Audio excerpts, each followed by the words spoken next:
Bueno, como no hay mucho tiempo, pues vamos a empezar directamente, ¿no? Tampoco Venga, voy a pues, hacer yo una enorme presentación de Jesús, que me gustaría hacerla, pero bueno, ya sabéis que la gente que escribe muy bien intentamos liarla para el máster, y en el caso de Jesús también es un arquitecto con práctica propia, además de uno de los escritores jóvenes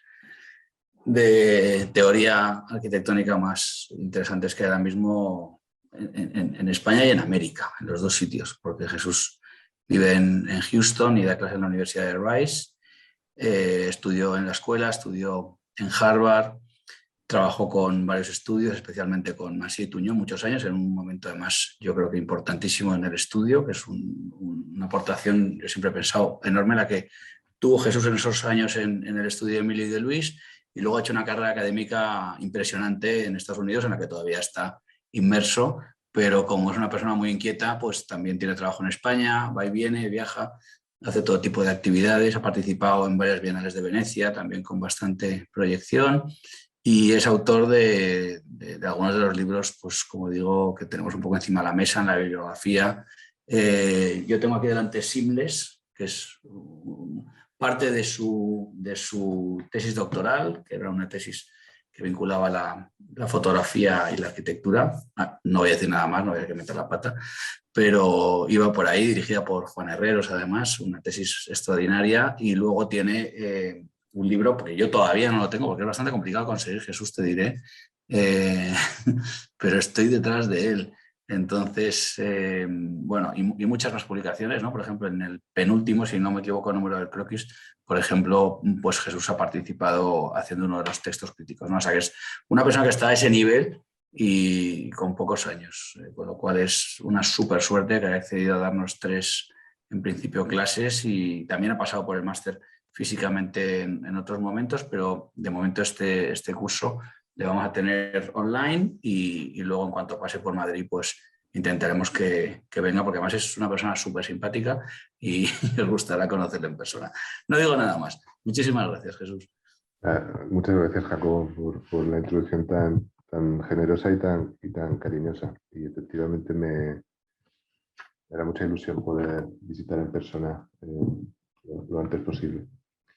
Las tres clases que voy a dar son un poco desgranando el material de mi tesis doctoral y pensando también un poco que las clases son específicamente para alumnos de un máster de investigación, de proyectos avanzados, pues intentando también dar un poco de background de mi propio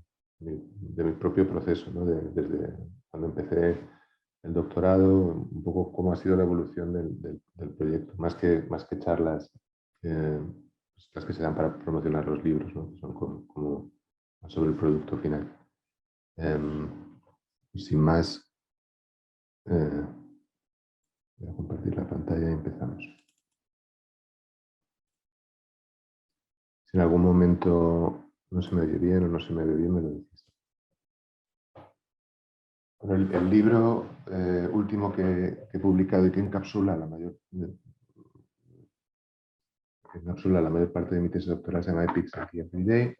salido a principios de 2020, finales de 2019, con Park Books, que es una editorial suiza. Y más o menos lo que he hecho ha sido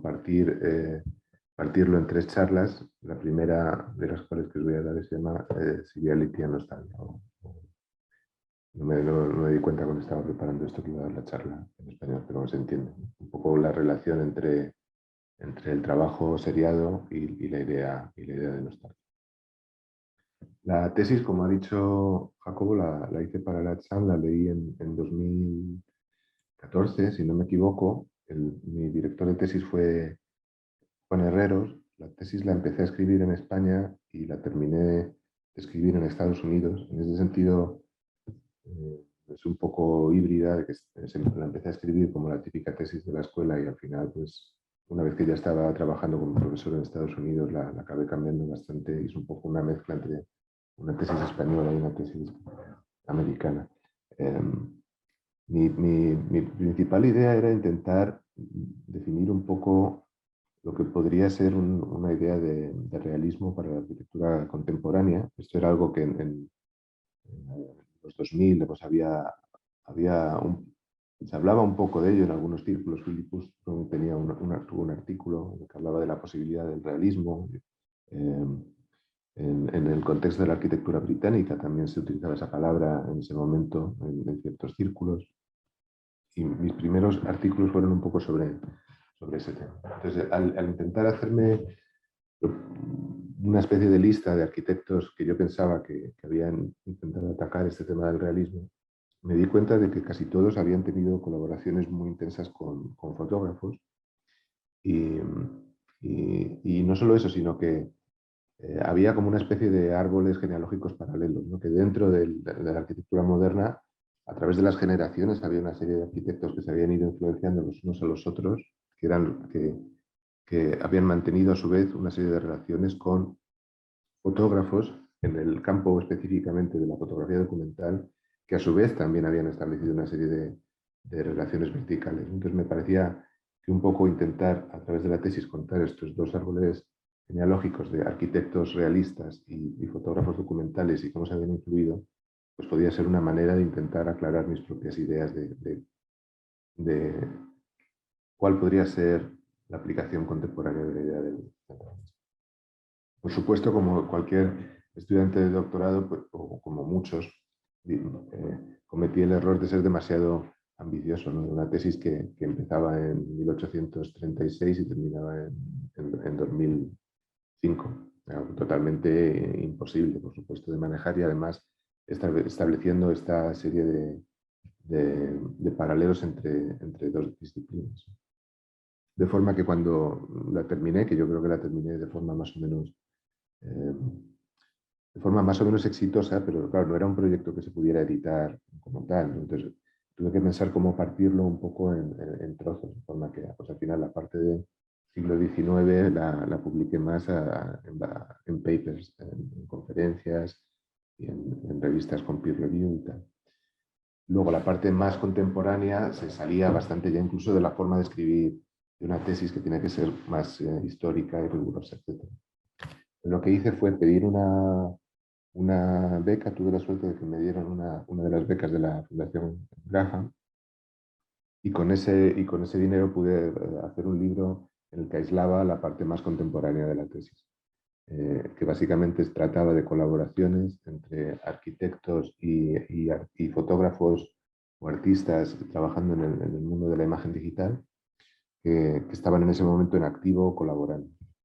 Y bueno, pues en concreto eran la relación entre Bas Prinsen y Office, la relación entre Philippe Dujardin y Jean de Belder, y la relación entre Philippe Scheider y Roger Bolshauser. Gente que más o menos había publicado algo, ya se sabía que trabajaban juntos, pero nadie había escrito sobre ello en profundidad y sobre todo al ponerlos juntos aparecía esta imagen de una generación de arquitectos y fotógrafos con los roles ya casi totalmente confundidos, ¿no? Para los cuales el trabajo a través del collage y la imagen había un poco desdibujado las líneas entre lo que tradicionalmente era la fotografía como una especie de documento fijo de una realidad objetiva y el proceso de diseño como un esfuerzo de cambiar esa realidad objetiva. El libro tenía algunas conexiones a la historia de la fotografía y de la historia de la arquitectura, pero en general estaba escrito de una forma casi periodística, ¿no? Como una especie de ensayo largo periodístico partido en capítulos. Y eso me resultó útil porque me permitió un poco quitarme encima la angustia esa de cuando estás escribiendo una tesis y te tienes que medir un poco por parámetros por algunos parámetros fijos en los que a veces es difícil meter los proyectos, ¿no? Y me resultó bastante útil, bastante liberador escribir este libro muy rápido y con mucha libertad. Escribí prácticamente en 4 o 5 meses. Y una vez hecho eso, me puse a trabajar en lo que iba a ser la publicación del cuerpo principal de la tesis, que es sobre todo la segunda mitad del siglo XX. Y este es el libro que mencionaba Jacobo, que dice que es difícil de conseguir en España, habrá que ver qué podemos hacer. Y que básicamente, por un lado, lo que intenta es establecer esa idea, un poco mis conclusiones después de estos años estudiando la posibilidad del realismo o cuál es el significado del realismo en arquitectura hoy en día y a su vez una serie más reducida de estudios de caso que creo que encapsulan un poco como la evolución del concepto del realismo a lo largo de las décadas. Por una parte hablo del realismo en sí mismo, de cómo es un concepto que surge realmente en la historia del arte en otras disciplinas, fundamentalmente en la literatura, en la pintura, curiosamente en la música, en el teatro, y que nunca realmente llega a tener su propia aplicación muy directa en la arquitectura, pero sin embargo sí que hay retazos de tal vez temas paralelos que,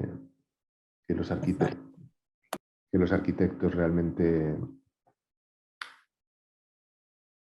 Lo que quiero decir es que para un arquitecto es extraño hablar de realismo, porque se entiende como la acepción inmediata es pragmatismo, ¿no? O sea, los arquitectos estamos enfrentados en el día a día con la realidad de tener que solucionar los proyectos que funcionen de una forma técnica, solucionar los problemas que nos vienen de los presupuestos, de los clientes, de la normativa. Entonces, hablarle a un arquitecto de realismo es casi como eh, quitarle la ilusión, ¿no? De alguna manera. La arquitectura siempre funciona o contra todas estas imposiciones de lo pragmático. Y por otro lado, también un poco por la forma en la que los arquitectos formamos un cuerpo político determinado, pues también hablarle a un arquitecto de realismo se viene a interpretar tradicionalmente como una postura del tradicionalismo, ¿no? O sea, como casi una cosa de una postura política conservadora. Entonces, los arquitectos, por eso, creo yo que no suelen hablar de realismo, pero sí que hablamos mucho de lo vernáculo, hablamos de lo cotidiano, tenemos como una serie de palabras código que utilizamos cuando nos queremos referir a lo que en otras disciplinas se discute más abiertamente como realismo. Entonces, bueno, hablo un poco de esa especie de transferencias del concepto de realismo entre disciplinas, sobre todo con la fotografía. Hablo un poco de la evolución de estas ideas en arquitectura y al final lo que se pinta es un poco una historia de una especie de tensión o competición entre la influencia de las ciencias sociales, ¿no? Parte del discurso sobre el realismo está viniendo en el caso de la arquitectura, de la antropología, de la sociología. En el mundo del arte pasa algo muy parecido, la influencia de las ciencias sociales en el arte de la segunda mitad del siglo XX es brutal, como vosotros ya sabéis, y sin embargo, y ese tipo de nociones y aproximaciones al realismo entran en conflicto o en tensión con otra especie de línea de pensamiento que tiene más que ver con la idea de la especificidad de medio. El realismo, en algunos casos, específicamente en el caso de la arquitectura y de la fotografía, está ligado a la idea moderna de la especificidad de medio. Es decir, cualquier arte moderno, en teoría, un arte se convierte en moderno cuando pasa a centrarse en aquello que por su propia constitución se le da mejor o le es más inherente. Esa es la idea y en el caso de la arquitectura y de la fotografía, esa relación con la realidad que es obligatoria por alguna forma, por decirlo de alguna forma, hace que la idea de realismo esté mezclada con esta idea de especificidad de género, especificidad de medio. Bueno, eso es un poco el marco teórico muy resumido y luego el libro se desarrolla a base de una serie de estudios de caso, en este caso más reducidos e intentando elegir los más significativos, ¿no? Antes de continuar un poco por aclarar o explicar de otra manera qué es lo que quiero decir con esta idea del realismo y esta tensión o diferentes maneras de entender el realismo. Esta es una imagen que creo que es útil, que me puede ayudar a explicar un poco lo que quiero decir. Es una de las fotografías que tomó Eric Mendelsohn durante uno de sus viajes a través de Norteamérica a principios del siglo XX. Podría haber elegido una de las imágenes de silos y de fábricas que usaba Gropius y que luego utilizó Le Corbusier también. Pero esta de Mendelssohn me parece especialmente bonita, interesante. En cualquier caso, para toda esa generación de los arquitectos de la primera modernidad,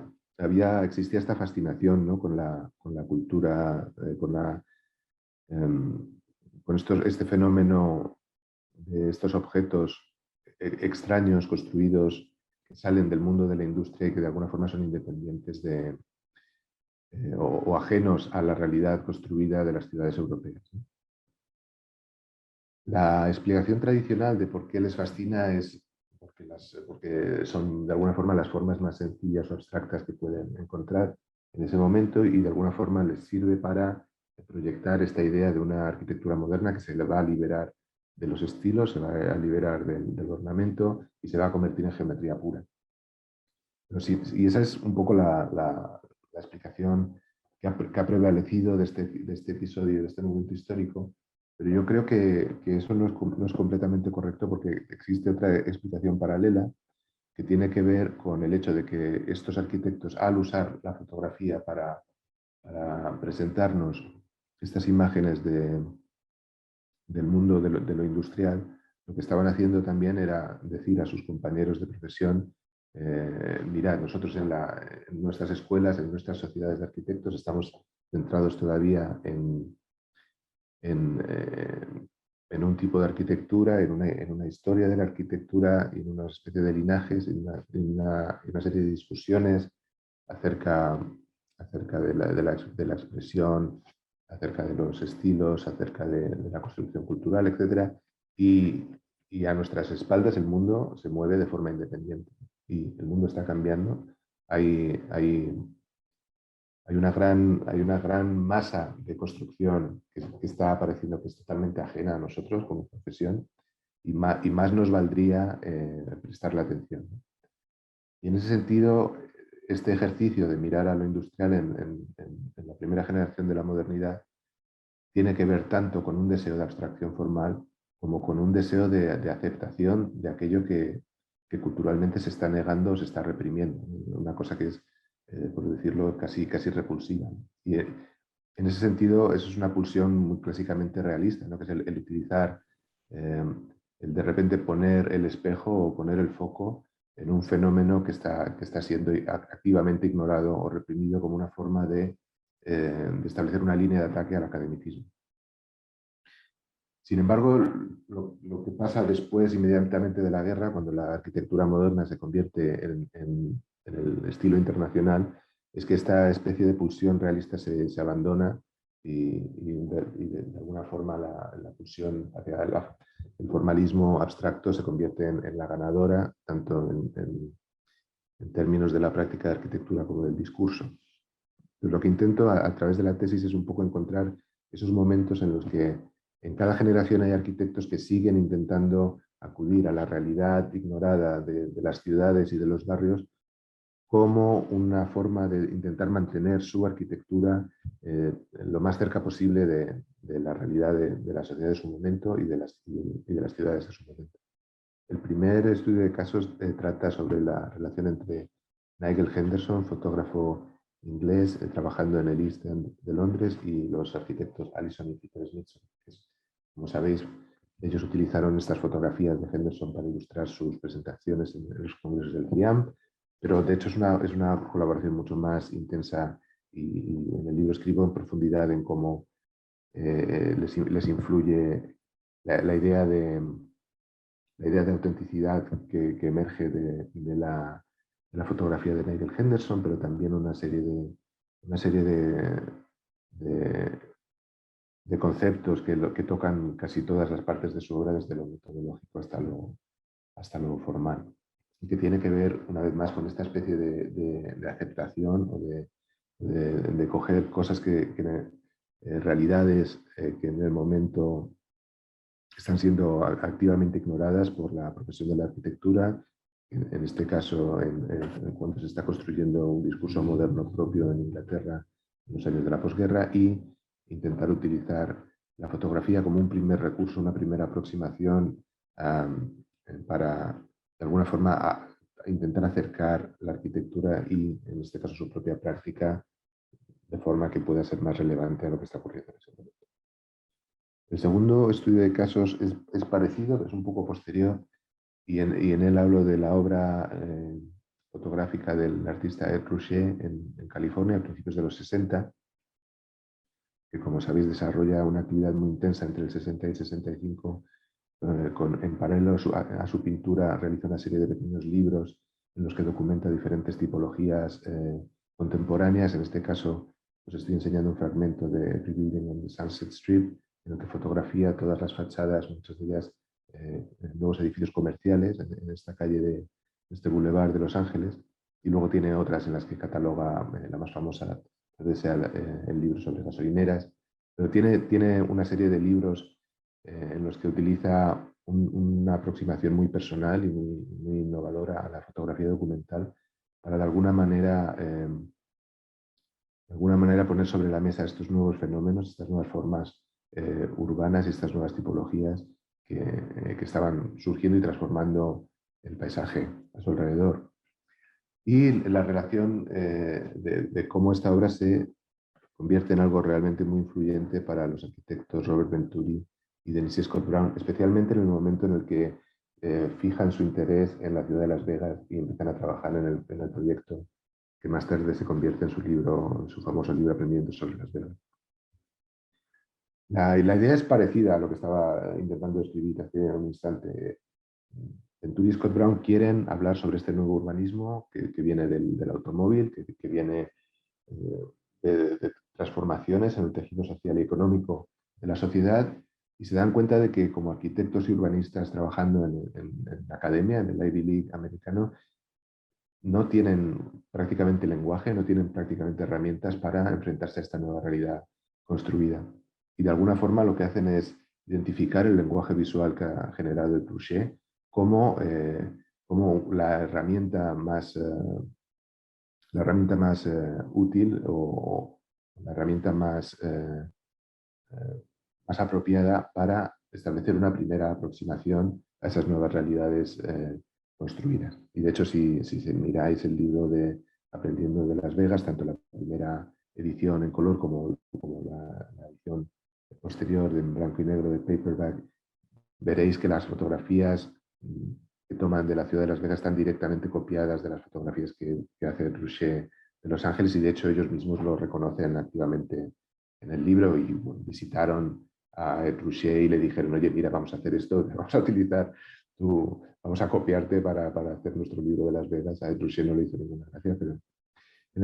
pero sí que claramente los arquitectos, y este es el modelo de relación que existe en este punto de la historia, en la posguerra, los arquitectos están utilizando a los artistas y fotógrafos como guías, casi como sherpas, que en un nuevo entorno construido, desconocido, para los arquitectos al menos establecen una serie de direcciones, ¿no? Y bueno, tal vez estas son cosas que deberíamos estar mirando, y estas son maneras en las que podemos empezar a mirar y a entender estos nuevos fenómenos. Sin embargo, unos años más tarde, si pasamos en rápido,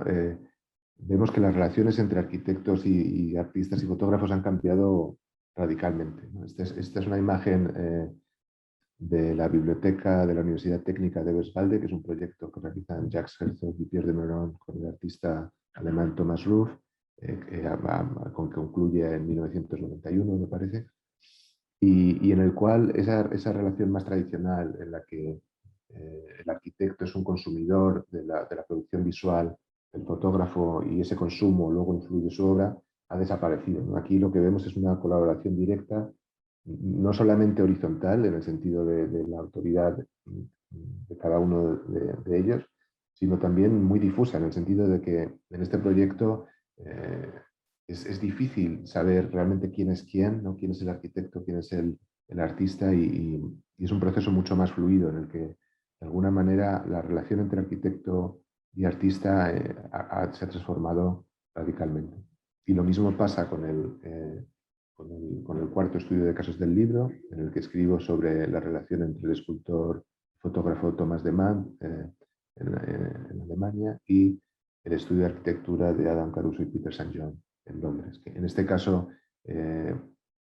la relación es todavía más imbricada y todavía más horizontal, debido a que ambas oficinas o ambos estudios trabajan con un sistema muy similar que tiene que ver con la producción de prototipos, de maquetas a escalas grandes y la fotografía de esas maquetas como parte de un proceso iterativo, ¿no? Entonces, la pregunta que me hacía un poco según estaba escribiendo estos capítulos era ¿qué es lo que pasa entre medias, ¿no? ¿Qué es lo que pasa entre 1975 y 1900, qué es lo que pasa entre el 65 y el 80? Por ejemplo, que de alguna manera ha cambiado tanto la relación entre arquitectura y fotografía, pero también no solo eso, sino que esa relación es diferente porque tanto la arquitectura como la fotografía han cambiado su papel radicalmente dentro del mundo del arte en general, ¿no? O sea, el papel de un fotógrafo en 1960 y en 1990 no tiene absolutamente nada que ver y en el fondo a los arquitectos les pasa algo parecido, ¿no? Entonces, en ese sentido, me di cuenta de que era necesario ahondar un poco más en ese momento histórico e intentar entender qué es lo que había pasado, ¿no? Aquí os estoy enseñando una foto son dos fotos más o menos de principios, mediados de los 60. A la izquierda, una fotografía de la casa de la Habana Venturi House de Robert Venturi, la casa que hace para su madre, y a la derecha una de las primeras esculturas de Dan Flavin, ¿no? Enseño estas imágenes porque normalmente Robert Venturi y Dan Flavin no son dos personas que se suelen discutir juntas. De hecho, no se conocieron cuando estaban haciendo estas obras. Cada uno de ellos no tenían conciencia de la existencia el uno del otro. Y sin embargo, es sorprendente es sorprendente la coincidencia, ¿no? De la fijación con estos objetos mundanos y con una serie de materiales también baratos, con una materialidad esquemática, reducida, y creo que es parte de una especie de zeitgeist, de una especie de, de espíritu general que engloba el arte y la arquitectura de mediados de los 60, que tiene que ver con de repente una fijación con los objetos de la cotidianidad que se extiende a la arquitectura y la construcción más anónima, ¿no? O de repente una atención incrementada hacia el entorno construido anónimo. Por ejemplo, Donald Judd, al que todos conocemos por su obra posterior, sus primeras esculturas, de hecho, estaban hechas a base de trozos y restos de los edificios en los que trabajaba, ¿no? Que eran los lofts semiabandonados del Lower Manhattan, y están hechas con trozos de tuberías de uralita, con trozos de madera de palés, etcétera, de una forma muy literal, con fragmentos de casi las ruinas del entorno construido que encontraba a su alrededor. Sol Lewitt, que también asociamos con un tipo de arte conceptual y mínimo muy puro, escribía durante estos años acerca de los edificios de Midtown, Manhattan. Estas son fotografías que él mismo toma para un artículo que publica en 1965 o finales de 65, creo, en el que habla básicamente de cómo los edificios de esa parte de la ciudad, realmente la forma viene dada por la normativa urbanística, ¿no? Hay un código que probablemente habéis oído hablar de él, una normativa de zonificación de 1916 en Nueva York, que dicta una serie de retranqueos según los edificios van aumentando en altura, que la idea era básicamente garantizar que llegara suficiente luz a la calle, pero se convierte casi en una especie de sistema que genera el envolvente de los edificios al margen de lo que piense el arquitecto, ¿no? Entonces, Sol Lewitt de repente se encuentra totalmente fascinado por esta idea de que el arquitecto, hay algo externo al arquitecto, una especie de sistema de reglas positivo y arbitrario hasta cierto punto, que resuelve la forma del edificio, ¿no? Y de repente le parece que esto es un modelo a seguir, que de alguna forma esto es liberador, y que el arquitecto tiene suerte de que la normativa le libere de tener que proyectar su subjetividad en la producción del proyecto, ¿no? Y de hecho, muy pocos meses después, escribe su famoso artículo, que es el manifiesto del arte conceptual, que se llama Párrafos sobre el arte conceptual, en el que básicamente cambia la palabra arquitectura por la palabra arte y la palabra código de edificación por por esta idea del concepto y el protocolo, y básicamente propone a su generación de artistas que deberían trabajar así, que deberían buscar o aspirar a un arte conceptual, un arte en el que hay una idea, una especie de protocolo externo que decide la forma del trabajo y que les libera de la proyección de su subjetividad. Y esta idea la toma directamente un poco del mundo de la construcción anónima, del mundo de la producción anónima del entorno construido. Lo mismo hace Dan Graham cuando publica su famoso Homes for America, en el que en este caso son fotografías de pequeños barrios residenciales especulativos, de pequeñas casas y pequeños adosados que están surgiendo alrededor de Nueva York, en la zona de Nueva Jersey, en la que de alguna manera habla de cosas muy parecidas, de cómo hay una serie de fuerzas de mercado que son, de alguna forma, parámetros positivistas, pero de otra forma también evidentemente arbitrarios y hasta ridículos, que están generando que los promotores y los constructores utilizan para realizar esta nueva arquitectura sin arquitectos, y también de una forma muy directa lo está presentando como un modelo para su práctica. O muy pocos meses después, Robert Smithson publica sus famosos monumentos de Passaic, en los que de una forma muy similar está andando. En este caso no se fija tanto en los edificios y en los nuevos desarrollos, sino casi en los espacios que quedan entre ellos, y a través del mismo mecanismo, con una fotografía documental de baja calidad, utiliza su cámara y este formato de publicación para aislar y proponer una serie de objetos encontrados como monumentos, como obras de arte. Todo ello viene inspirado por la obra de Truchet en California. ¿No? Todos estos artistas de Nueva York de mediados de los 60 están en realidad un poco copiando a Truchet y lo que hizo a principios de los 60, pero todos coinciden de una forma muy radical en la elección de la arquitectura o la construcción anónima como sujeto, como tema, en la fotografía documental de baja calidad, una fotografía que casi imita la fotografía utilitaria pues fotografías que podría tomar un funcionario, que podría tomar un agente inmobiliario, que podría tomar un policía, y todos ellos también utilizan la publicación como medio de difusión. O sea, esto no son cosas que se imprimen en papel de alta calidad, en gran formato y se enseñan en una galería, sino que se distribuyen a través de revistas que están impresas en offset, o incluso pequeños libretos que los propios artistas son casi como fotocopias, ¿no? De alguna manera. Entonces, ellos luego, este primer momento de inmersión en el mundo de la arquitectura, ¿no? De la arquitectura anónima, tiene como efectos diferentes a la hora de cada uno de ellos, ¿no? Donald Judd acaba abrazando la estética fría y repetitiva del modernismo, del automodernismo y de la arquitectura corporativa. Dan Graham se apropia de una forma muy directa de los materiales de la arquitectura moderna para realizar una serie de instalaciones un poco subversivas o inesperadas, en las que explora y explota diferentes juegos con la materialidad y la visualidad de estos materiales. Robert Smithson, sin embargo, desarrolla una práctica mucho más crítica y mucho más críptica, en la que de alguna forma su foco sigue siendo cómo todo este nuevo desarrollo del entorno construido es en realidad una predación tanto de los recursos naturales como del medio en sí mismo. Pero en el fondo, aunque sus obras sean muy diferentes,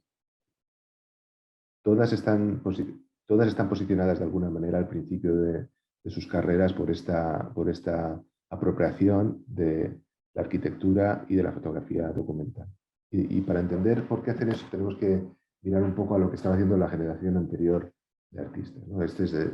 Jackson Pollock, en una famosa fotografía en su estudio, en el que básicamente en el contexto de Estados Unidos Jackson Pollock era como el epítome del arte moderno, en este caso del expresionismo abstracto, el cual se basaba en la idea de que hay un autor que tiene una subjetividad privilegiada de alguna manera, una persona que debido a su experiencia vital o un cierto nivel de sufrimiento o por cualquier motivo tiene como una especie de subjetividad privilegiada, una especie de genio, y a su vez la transferencia de esa subjetividad individual se realiza, se plasma en la obra de forma muy directa, en este caso a través de casi como un proceso indético en el que los movimientos del cuerpo del artista genio quedan plasmados en la obra, de forma que cuando un comisario o un coleccionista compra o adquiere una de estas obras, está teniendo acceso como a esa especie de nivel mayor de autenticidad o de, eh, o de genio o de talento, por así decirlo, ¿no? Entonces, frente a lo único, a la pintura como medio único, y frente a la idea del artista como genio individual, esta nueva generación del arte conceptual y mínimo básicamente establece o piensa, ¿no? ¿Cuál es si la pintura es lo más noble, ¿cuál puede ser el formato menos noble? El libreto, el librillo. Si la pintura es de alguna forma el mayor exponente de la idea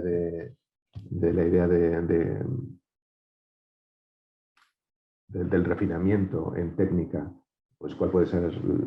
lo contrario? Es la Polaroid, ¿no? La fotografía documental más básica. Y cuál puede ser el motivo también, siguiendo la misma lógica, cuál puede ser el motivo menos artístico, ¿no? Si es el formato menos artístico, la técnica menos artística, cuál puede ser el motivo menos artístico, y esa arquitectura, esa nueva arquitectura comercial anónima, ¿no? Que está surgiendo y que está transformando de forma radical el entorno construido a su alrededor. Entonces, por un lado, estas elecciones, si las entendemos como crítica de la generación anterior, como renovación interna del mundo del arte, parece que están enfocadas precisamente a eso, ¿no? Como enfocadas hacia el interior del mundo del arte. Pero por otro lado, es imposible negar el hecho de que todos estos artistas estén en un momento histórico teniendo una fijación tan fuerte con esta idea del entorno construido y de los cambios tan brutales que está sufriendo el entorno construido, ¿no? Tal vez el que mejor habla de ello y el que mejor ayuda a explicar esta preocupación es Tony Smith, que en una entrevista famosa cuenta cómo sus alumnos le llevaron una noche a través del New Jersey Turnpike, cuando todavía se estaba construyendo la autopista antes de terminarla, y cruzando estos nuevos zonas industriales, estas nuevas zonas residenciales a medio terminar. Y de alguna manera él dice que se quedó estupefacto, que se vio totalmente con una falta de preparación total para enfrentar esta nueva realidad, que él en ese momento describe de una forma bastante interesante como una construcción artificial sin precedente cultural. Sería la traducción, creo, más o menos adecuada del inglés. De alguna forma, lo que preocupa a todos estos artistas no solamente, por un lado, es el hecho de que ellos, como artistas y como trabajadores de la cultura, no tienen herramientas para lidiar con esta realidad, y por eso hay que renovar el arte, y por eso ellos tienen que renovar sus prácticas, pero también el que en general como cultura no tenemos, o como sociedad en este momento no tienen tampoco herramientas para explicarse a sí mismos lo que está pasando. Entonces, en ese sentido, yo creo que se entiende que hay una preocupación sincera, ¿no? con el mundo, con la realidad construida. En la generación siguiente esto se ve todavía más claro, ¿no? Porque cuando llegamos a mitad de los 70 sigue habiendo artistas que se fijan en estos temas. Por ejemplo, esta es una fotografía de Robert Adams, de los suburbios de Denver.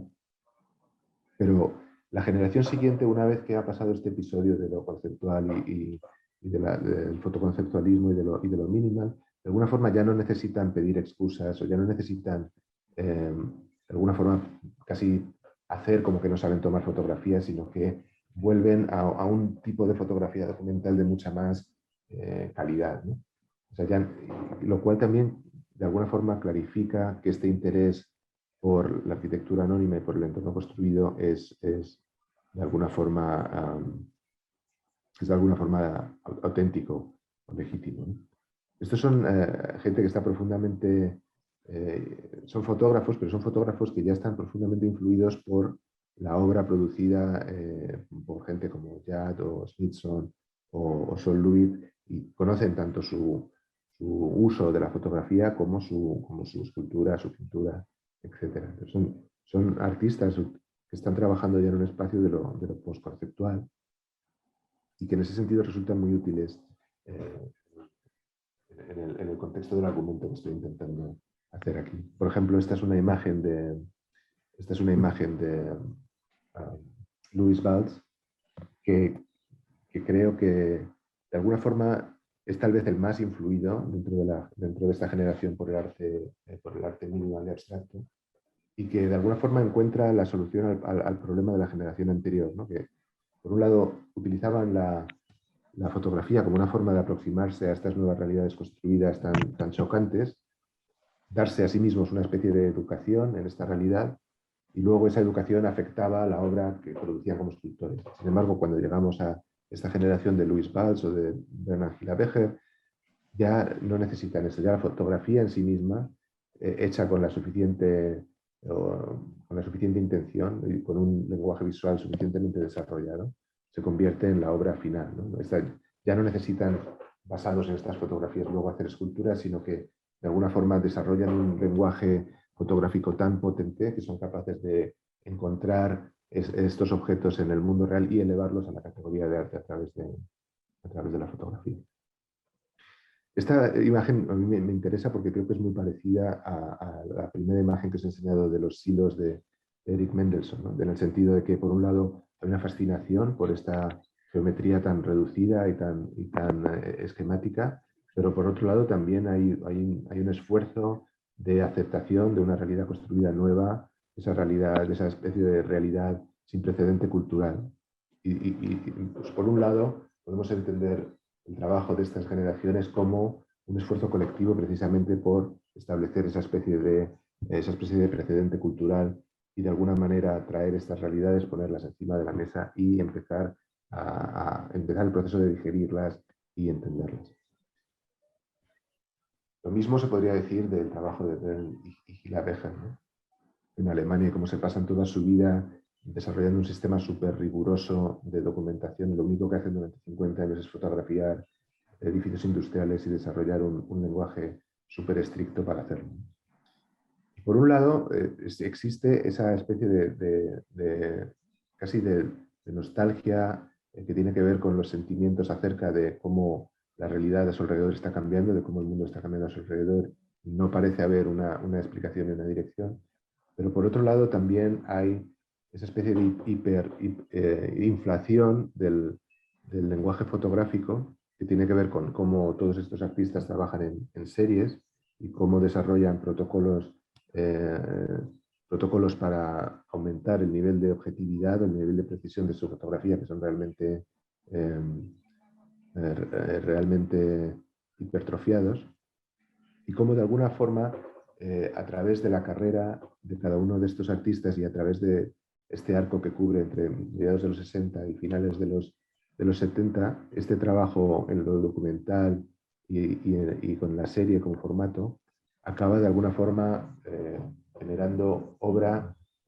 en la que lo morfológico toma mucho protagonismo. Y es precisamente en el paso entre la generación de Rouchet, Lewitt, a la generación posterior de Louis Valls y los Becher, que son los que de alguna forma incorporan un lenguaje formal más elaborado ya en su propia fotografía, son los que consiguen de alguna forma que la fotografía sea aceptada como un arte por derecho propio, ¿no? dentro del mundo del arte. Y esto se debe en parte precisamente a esa oscilación entre una aproximación documental más pura o más política y el desarrollo de un lenguaje formal más estricto, en el que la serie se convierte prácticamente en un motor para la generación de la forma. O sea, nosotros, el motivo por el que a los arquitectos nos fascina ver estas obras de los Becher es porque casi nos podríamos poner a dibujar cuál sería el siguiente edificio que se incluiría en esta serie. Ellos, cuando realizan estos paneles, no los están agrupando estos edificios por zona geográfica ni por año de construcción, sino simplemente están realizando una serie de rimas y reverberaciones que tienen que ver con las conclusiones del análisis formal que han realizado a través de su fotografía. Y de alguna forma, lo mismo se puede decir de los desarrollos que ocurren en el mundo de la arquitectura durante estos años, ¿no? O sea, por un lado, este tipo de fotografía, aquí es una imagen de un catálogo de los Becher, como decía antes, es como que hace un bypass, ya no necesita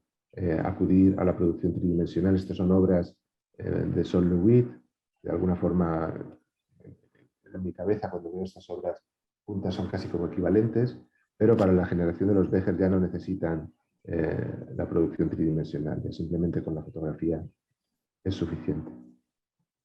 Entonces, este uso de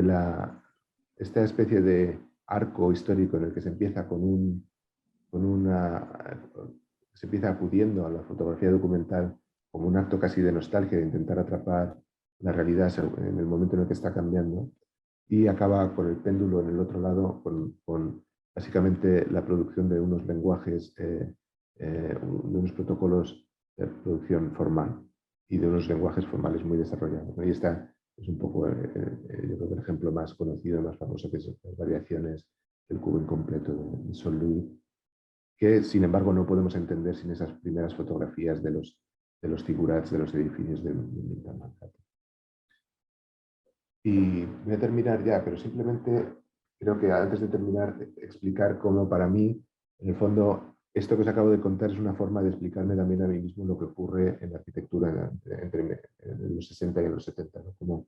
de alguna forma, lo que está haciendo gente como Aldo Rossi o como Oswald Matthias Unders es algo muy parecido, ¿no? O sea, empiezan sus carreras con una fijación en lo tipológico, en el que están mirando a las partes más mundanas y repetitivas de las ciudades, de los entornos construidos, con unos análisis que intentan ser rigurosos científicos de estas tipologías y de estas realidades construidas. Y sin embargo, según evoluciona su carrera, este estudio sistemático se acaba convirtiendo en una especie de método de producción de obra en la que estas realidades tipológicas más básicas se convierten en los elementos para un juego combinatorio formal que les permite producir una arquitectura que, si bien está basada en los elementos más básicos y más prosaicos de la construcción, sin embargo, les da acceso a reclamar un nivel de artisticidad mayor, si me permitís la palabra, ¿no? Pues, de alguna forma, antes de Rossi y antes de Ungers no existía una arquitectura conceptual, una arquitectura que pudiera establecer, que pudiera reclamar el estatus de conceptual. Y es importante entender que para que la arquitectura conceptual exista, tiene que haber existido antes el arte conceptual, y es importante entender que el arte conceptual solo es posible a través de este acto tan salvaje de apropiación de la fotografía documental como utilitaria y de la construcción anónima como utilitaria, como modelos para una práctica, que de alguna forma redibuja el paisaje de las diferentes artes. Pues por hoy lo voy a dejar aquí, y en la próxima clase os intentaré contar un poco más en profundidad cómo este episodio histórico permite un tipo de relación diferente entre artistas y arquitectos, y cómo el proyecto del realismo, la idea del realismo, evoluciona en las siguientes décadas.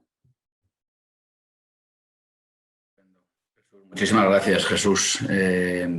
Es una clase muy sintética, yo creo que un brillante arranque de una serie, ¿no? Tan serie tus clases como las propias imágenes que hemos visto. Y bueno, no tienes mucho tiempo, de manera que podemos cortar aquí, hacer un poco de acopio de preguntas y consultas para el próximo día, que será dentro de 2 semanas, si no recuerdo yo mal.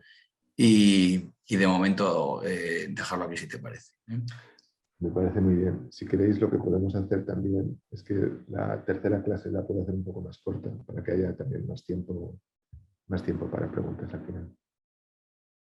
Perfecto. Pues nosotros por nuestra parte, si os parece, vamos a parar hasta las 6. Ya que estamos todos conectados online, entiendo que no hay problema con conectarse y reconectarse. Yo he preparado una cosa corta que tiene que ver parcialmente con lo que hemos visto ahora,